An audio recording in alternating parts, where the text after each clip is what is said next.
ഞങ്ങളുടെ ഇന്നത്തെ വൈകുന്നേരത്തെ ചായക്കടി കാണണം. സ്നാക്സ് എന്താണ്?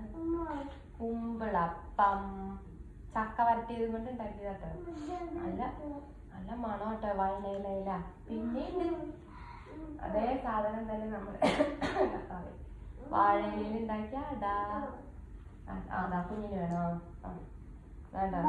വാ ചക്ക വരട്ടിയതും കൊണ്ട് ഉണ്ടാക്കിയിട്ടുള്ള അരിപ്പൊടിയിൽ ഉണ്ടാക്കിയിട്ടുള്ള നല്ല സോഫ്റ്റ് എന്നാ വേണ്ടേ?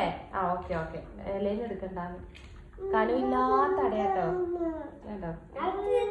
അവിടെ തൊടാനേ സമ്മതിക്കുന്നില്ല. വിളിച്ചോ വേണ്ട.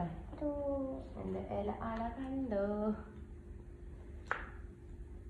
ചക്ക വരട്ടിയതാ. കുമ്പളപ്പം കണ്ടോ?